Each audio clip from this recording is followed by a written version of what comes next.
السلام عليكم ورحمة الله وبركاته. ورجعنا لكم تاني ريفيو جديد عن طريقة تركيب الميزان العشرة كيلو الكفة الاستانلس لكل العرايس اللي عندها الميزان ومش عارفة تركبه. النهاردة معرض المهندس للأدوات المنزلية والأجهزة الكهربائية. هنستعرض معاكم النهاردة طريقة تركيب الميزان ومميزاته وفوائده في كل مطبخ.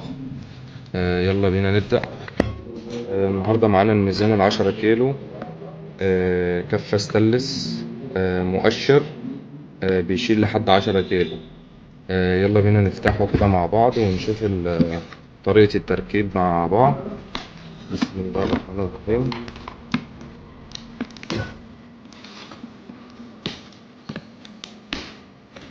الميزان بيجي معانا في كرتونة، آه، بيجي شغل مستورد، بيجي من بره مش تصنيع مصري. معانا الكفة بتاعته الستانلس أو المكونات، بيجي معانا الصليبة بتاعته، معانا بقى الميزان بتاعه بألوانه الجميلة طبعا. بيجي منه لون بينك، بيجي لون أحمر وأسمر. اللي هنستعرضه مع بعض النهاردة اللون البينك. تمام. ده بيشيل لحد 10 كيلو مع بعض، وهنعرف كل التفاصيل. كل اللي هنحتاجه معانا النهاردة مفك صليبة أو اللي هو العادة. تمام. يلا بينا. أول ما بتفتح الميزان بتلاقي هنا صدادات كده، دي لازم بتتشال.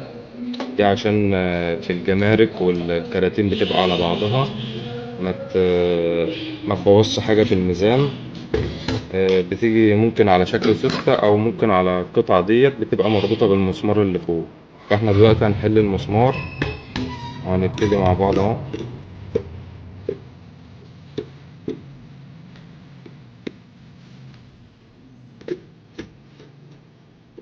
دي أول قطعة طلعت معانا اهي. دي ما بنحتاجهاش في حاجة تاني خالص،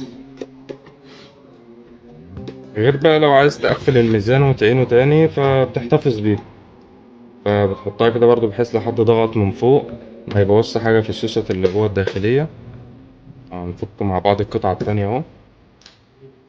المسمارين دول أهم حاجة برضو يا جماعة في الميزان. طلعنا القطعة التانية مع بعض. دي قلنا مش هنحتاجها، ولا عايز تحتاجها بقى، عايز تعين الميزان أو تشيله ممكن تحتاجها، فاحتفظ بيها عامة يعني. فهنا هنيجي بقى تركيب الميزان الأول. بيبقى جاي معانا الصليبة كده بالشكل ده، في حتة سادة كده خالص، في حتة نازلة كده بمنحنى صغير.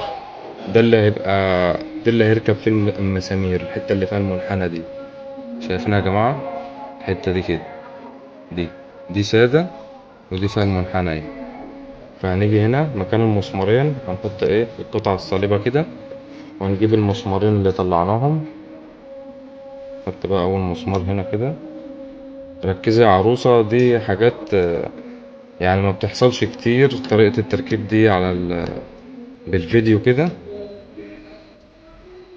دي طريقة ليكي برضو، جيتي تطلعي الميزان معرفتيش تركبيه، احتفظي بالفيديو عندك ان شاء الله هتحتاجيه.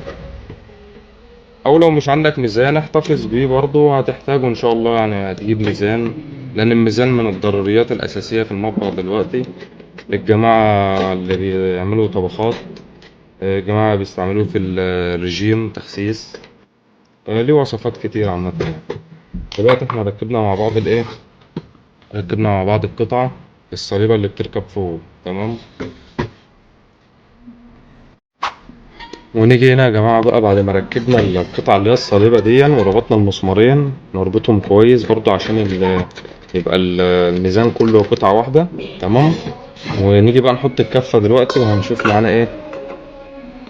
الميزان كده مظبوط معانا في النص على رقم 10 كده، يبقى ميزانك مظبوط معاك. طب لو جيت مثلا لقيت الميزان جاي لك كده، جاي مثلا على 9.5، تيجي توزن مش هيطلع الوزن مظبوط. فبيجي هنا بقى قطعة هنا كده اللي هي النحاس الأصفر دي كده يا جماعة شايفينها؟ دي كده بتظبط منها بتصفر منه الميزان، وتظبط منه الميزان بتاعك لو جاي بالشكل ده. فبتيجي تلف بقى كده مثلا باتجاه عقارب الساعة، يمين او شمال. تمام. جيب معاك كده لحد 10 اهو، كده الميزان اتظبط معانا تاني يا جماعة. تاني، الميزان لو جاي معانا 9.5 كيلو ماشي، نيجي مثلا نلف القطعة اللي هي الصفرة دي او النحاس. تمام، نجيبها لحد 10، كده الميزان اتظبط معانا.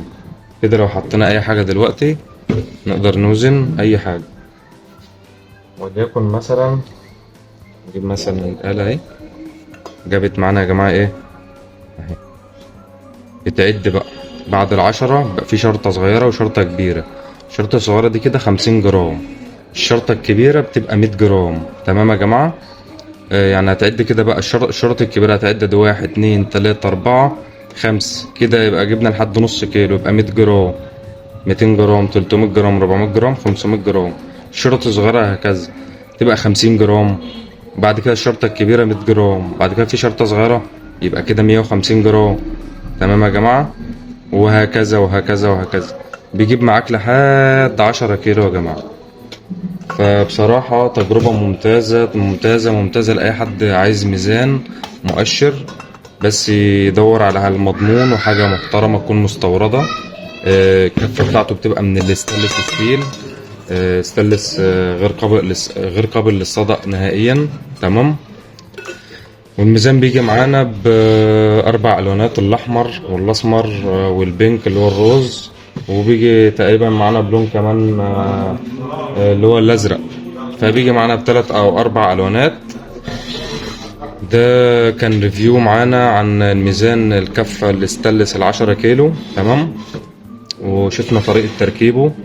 أنصح بشدة يا جماعة، الميزان ده حاجة محترمة جدا وعن تجربة. ودي من مستورد من أكبر الشركات في مصر.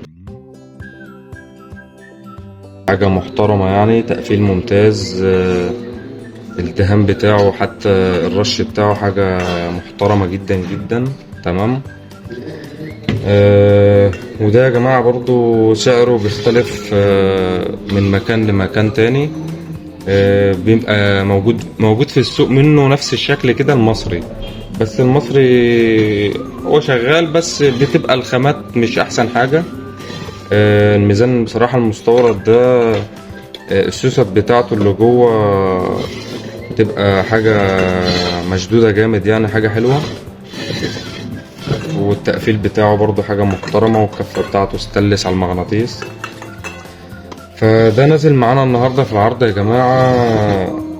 في ناس في والله أماكن بيبيعوا ب500 وفي 480. احنا هننزله لحضراتكم النهاردة 475 جنيه لفترة محدودة عند انتهاء الكمية. تمام. متنسوناش بقى في اللايك والاشتراك.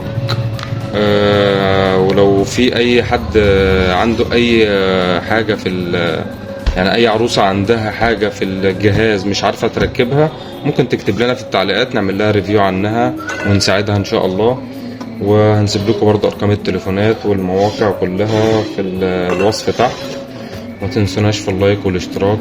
والسلام عليكم ورحمة الله وبركاته.